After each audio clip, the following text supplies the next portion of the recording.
Hello friends, मैं Anil sir आप लोगों का पुनः एक बार स्वागत करता हूं आपके अपने channel Anil sir psychological hub में।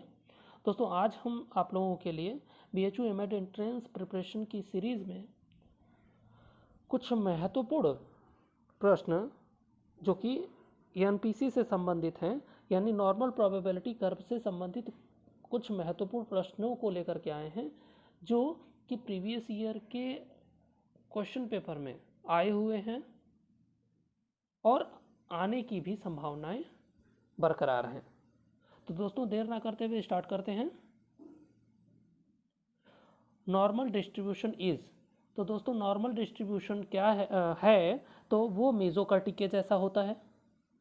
देखिए, इसी क्वेश्चन को कई तरीके से आगे भी आपको जो क्वेश्चन आया हुआ है घुमा फिरा करके दिया है, सेंस वही निकलता है।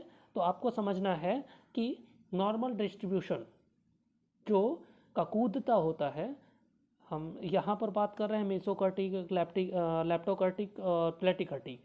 ये जो है आपका कुर्टोसिस के पार्ट हैं। कुर्टोसिस 3 प्रकार की होती है, ककूदता 3 प्रकार की होती है, जिसमें पहली होती है आपकी लेप्टोकार्टिक और दूसरी होती है मेसोकार्टिक और तीसरी होती है प्लेटिकार्टिक। तो जो मेसोकार्टिक होती है वो आपकी NPC के ही जैसा होता है। ठीक है, आप लोगों को मेरा हमने जो 2 वीडियो पहले अपलोड किया है उसको आप लोग जब देख लेंगे तो आपका एक भी क्वेश्चन NPC से गलत नहीं होने वाला है, ये मैं 100% गारंटी के साथ कह सकता हूँ। तो दोस्तों, अगला क्वेश्चन देखते हैं। Mean plus minus 2 HD covers percentage of area of normal curve. तो दोस्तों, ये जो परसेंटेज ऑफ एरिया कवर करता है वो मान लीजिए इस तरीके से है, ये ऐसे, तो यहाँ से 0 होता है और +1 +2 HD, ये इसी तरीके से होता है, -1 HD -2 HD। ठीक है, तो यहाँ से 2 से 2 की वैल्यू कितनी होती है, तो वैल्यू होती है 95.44। चूँकि इसमें नहीं दिया है तो इसलिए इससे निकटतम जो आंसर सही होता है 95.45, ये इसका आंसर सही होगा, यानी बी। ओके, चलिए अगले पे चलते हैं।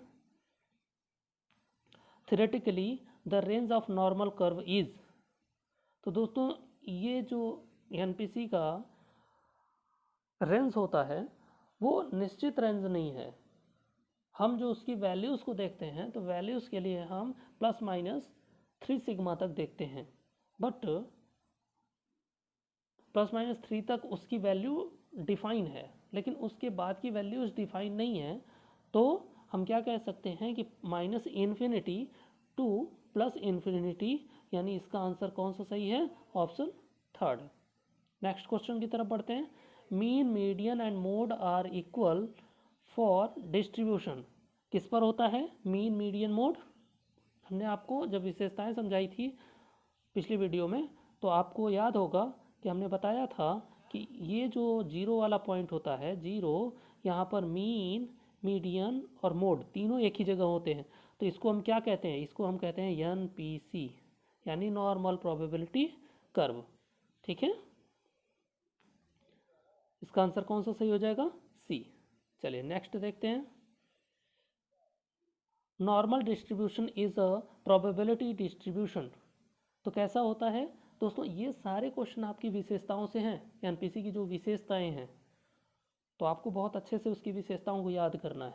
ठीक है, normal distribution is probability distribution, तो ये दोस्तों इसका आंसर क्या होगा, इसका आंसर सही होगा कंटिन्यूअस, यानी जो NPC होती है या सामान्य प्रायिकता वक्र होता है वो सतत होता है, उसमें रुकावट नहीं होती है।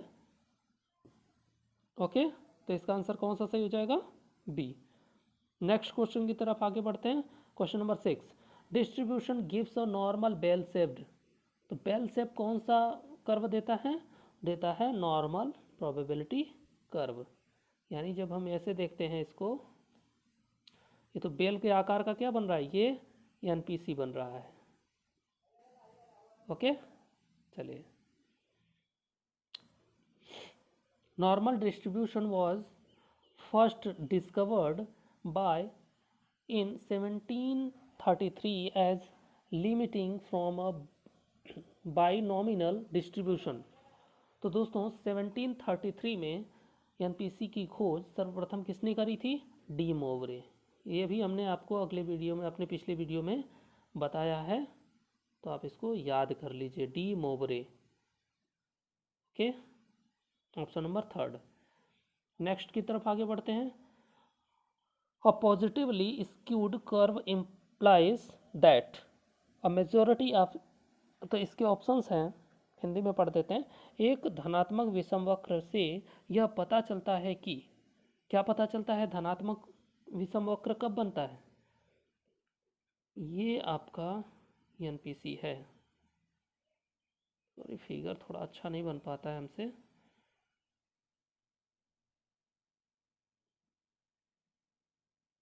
ये मान लीजिए एनपीसी है, तो इधर का जो पोर्शन होता है ये नेगेटिव होता है, नेगेटिव डिस्ट्रीब्यूशन होता है इधर, इस साइड में, इधर पॉजिटिव होता है।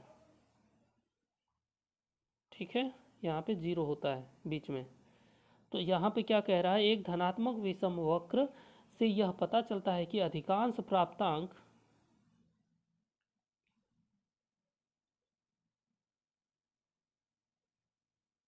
ओके, ऑप्शंस देखने के लिए प्रॉब्लम हो रही है।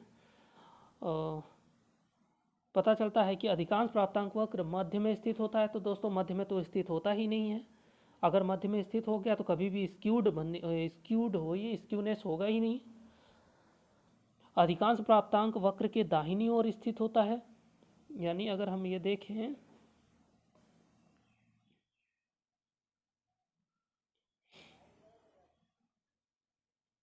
ये अगर हम देख रहे हैं, इसका मतलब दाहिना ये हो गया राइट, ये हो गया लेफ्ट। ठीक है, अधिकांश प्राप्तांक वक्र के दाहिनी ओर स्थित होते हैं। चूंकि इधर प्लस होता है, इधर की वैल्यू प्लस होती है, इधर की माइनस होती है। ओके, लेकिन फिर भी इधर जो डिस्ट्रीब्यूशन होता है वो होता है आपका नेगेटिव स्क्यूड, नेगेटिव होता है, और इधर पॉजिटिव होता है। ओके, जस्ट अपोजिट हो जाता है। तो क्या कह रहा है? एक धनात्मक विषम वक्र से यह पता चलता है कि अधिकांश प्राप्तांक वक्र के दाहिनी ओर स्थित होते हैं। तो ये दाहिनी ओर इधर है, तो ये कभी भी सही नहीं हो सकता, तो ये गलत हो गया, ये ऑप्शन गलत हो गया। अधिकांश प्राप्तांक वक्र के बाईं ओर स्थित होते हैं, यानी ये है इधर इस साइड में अगर स्थित होते हैं, तो इसका मतलब ये पॉजिटिव वक्र हो जाएगा। तो इसका आंसर कौन सा सही हो जाएगा दोस्तों? इसका आंसर होगा ऑप्शन थर्ड। चलिए नेक्स्ट आगे बढ़ते हैं। क्वेश्चन नंबर 10, इसमें क्या है कि which of the following is not a property of normal probability curve. इसके ऑप्शंस हैं, it always has two tails. Hindi में है, निम्न में से कौन प्रसामान्य प्रायिकता वक्र के लिए सही नहीं है? तो दोस्तों इसमें सही नहीं है की बात कर रहा है, इसके दो पुछ होते हैं। तो दोस्तों इसके दो पुछ होते ही हैं, हम आपको सीधे सीधे छोटे छोटे फिगर बना करके समझा भी देते हैं। इनके एक पुछ ये हो गया, एक पुछ हो गया, तो दो पुछ होते ही हैं। गलत। यह आंकड़ों के माध्य के प्रति सममित होते हैं, सिमेट्रिक होते हैं। दोस्तों अगर देखें तो ये सममित तो होते ही हैं, सममित तो होते ही हैं, सिमेट्रिक होते हैं, तो इसलिए ये भी गलत। ठीक है, यह आंकड़ों के अक्ष को छूता है। तो ये दोस्तों कभी भी एनपीसी जो है जाकर के ज़मीन में टच नहीं होता, ये टच नहीं होता कहीं पर भी। ठीक है, ये इन्फिनिटिव है, इसलिए ये आंसर करेक्ट होगा ऑप्शन थर्ड। यह किसी भी आंकड़ों के अक्ष को कभी नहीं छूता है, तो ये सही है, तो इसलिए इसको गलत कर देंगे। तो option number third, question number 10 का ऑप्शन नंबर थर्ड ठीक है। इसके बाद क्वेश्चन नंबर 11, क्वेश्चन नंबर 11 है सामान्य संभाव्यता वक्र की समीकरण है। तो दोस्तों इसका जो समीकरण है वो ऑप्शन नंबर सी, यानी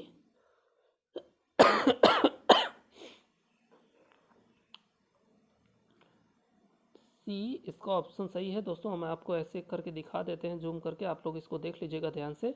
अगर आपको ना समझ में आए तो आप लोग कमेंट करके आप हमसे पीडीएफ ले सकते हैं, हम आपको इसका पीडीएफ भी प्रोवाइड कर देंगे। ओके, ऑप्शन नंबर थर्ड इसका करेक्ट है। इसके आगे हम लिख देते हैं सी, थर्ड लिख देते हैं करेक्ट। ठीक है, इसके बाद क्वेश्चन नंबर 12 है, निम्न वक्तव्यों में से सही वक्तव्य चुनें। तो सही वक्तव्य क्या है, यदि समंक में कगुदता हो तो माध्यिका सदैव माध्य से बड़ी होती है। गलत, ये नहीं होता। ऑप्शन नंबर 2, यदि माध्य बड़ा है माध्यिका से फिर बहुलक से भी बड़ा हो तो समंक में धनात्मक कगुदता होती है, तो ऐसा भी नहीं होता। यदि समंक सममित हो तो माध्य माध्यिका और बहुलक सदैव समान होंगे। इट्स राइट, ये करेक्ट है, ऑप्शन नंबर थर्ड सही है।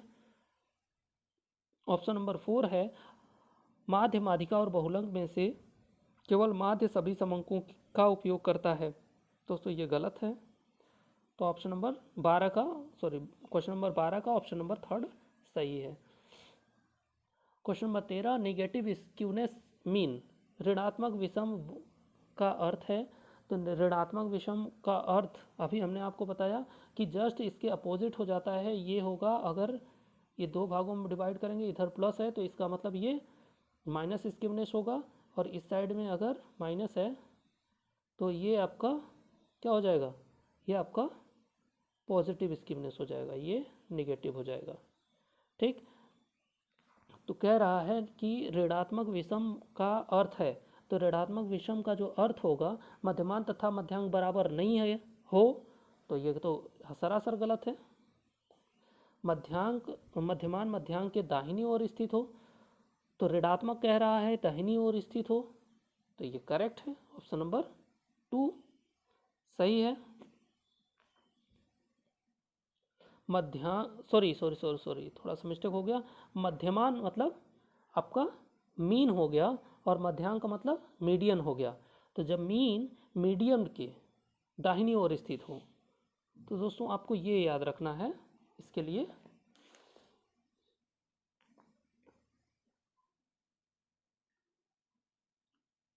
दोस्तों, इसको समझने के लिए आप इसको एक ये फिगर को सही से देखिएगा।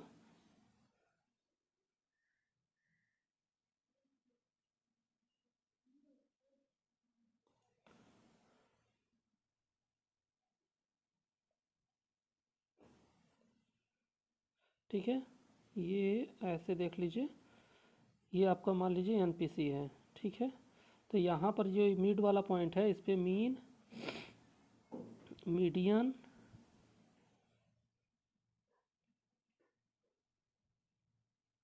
मीडियन और मोड एक ही जगह पे हैं। ठीक है, और ये वाला जब बिंदु ऐसे हो जाता है, मान लीजिए कि ये पॉजिटिवली अगर स्क्यू निगेटिवली अगर स्क्यूड बनाए इसको, तो क्या होगा, ये ऐसे एक और बन जाएगा इसमें कर्व यहाँ पे। तो ये जो है आपका, ये आपका मीन है और ये मीडियन है। ठीक इस तरीके से जब ये वाला स्क्यूड बनता है, तो इसका इधर वाला जो पॉइंट बनता है, ये तो मीन होता है और ये मीडियन होता है। ठीक है, तो इसलिए अगर हम आंसर देखें तो ये यहाँ से हट करके यहाँ से मीन ये है, ये मीन है और ये मीडियन है। तो मीन के राइट हैंड साइड में मीडियन है, तो इसका आंसर क्या होगा, मीन से राइट हैंड साइड में मीडियन होना चाहिए। तो क्या होगा, ऋणात्मक विषम वक्र की बात कर रहा है, तो ऋणात्मक विषम वक्र होगा। तो देखते हैं इसका आंसर कौन सा सही है। मध्यमान तथा मध्यांक बराबर हों, ये तो सरासर गलत है। मध्यमान मध्यांक के दाहिनी ओर हों, यानी मीडियन मीन के दाहिनी ओर होगा, मीडियन मीन के दाहिनी ओर होगा। तो इसका मतलब मीन जो है मीडियन के दाहिनी ओर होगा, मीडियन मीन जो है मीडियन के दाहिनी ओर होगा, तो ये भी गलत है।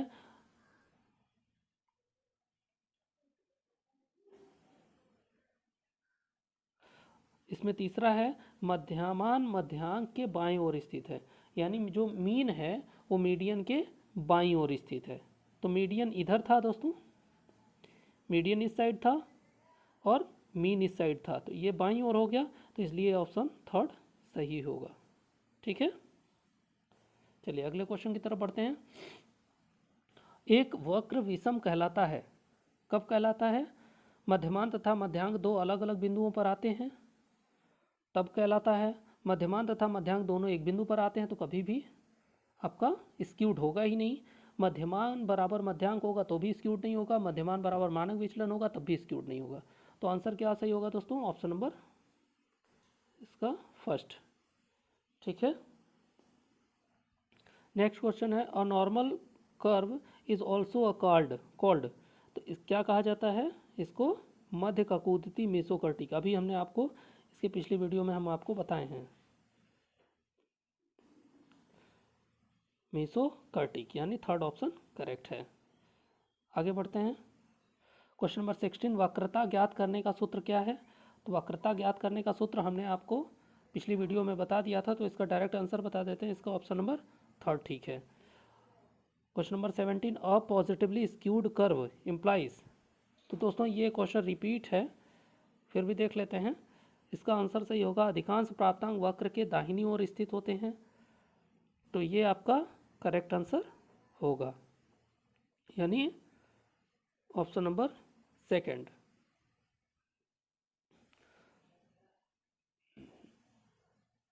पॉजिटिवली स्क्यूड की बात कर रहा है, सॉरी ये थोड़ा सा मिस्टेक हो गया, ऑप्शन नंबर थर्ड इसका करेक्ट होगा, क्योंकि ये जब इस साइड बढ़ रहा है, ये इस साइड बढ़ेगा तो ये इस साइड पॉजिटिव हो जाएगा, पॉजिटिवली होगा, यानी इधर निगेटिव है तो इसलिए इधर पॉजिटिव होगा, तो यानी कभी भी ये बाएं ही होगा, यहाँ से बाएं साइड में डेवलप है, तो क्या आंसर सही होगा? इसका ऑप्शन नंबर थर्ड करेक्ट होगा। क्वेश्चन नंबर 18 की तरफ बढ़ते हैं, a curve is perfectly normal if, एक वक्र पूर्णतः सामान्य कहलाता है, कब कहलाता है? इसके पहले हमने आपको बताया है मीन मीडियन मोड जब एक ही बिंदु पर होते हैं, यानी ऑप्शन नंबर 4 करेक्ट है। ठीक है, थैंक यू वेरी मच। उम्मीद करता हूँ कि आप लोगों को मेरा यह प्रयास अच्छा लग रहा होगा। यदि मेरा वीडियो अच्छा लग रहा हो तो प्लीज़ लाइक शेयर कमेंट करना ना भूलें, और यदि आप चैनल पर नए हैं तो सब्सक्राइब करना ना भूलें। थैंक यू वेरी मच, फिर मिलते हैं नेक्स्ट वीडियो में। Bye bye, take care.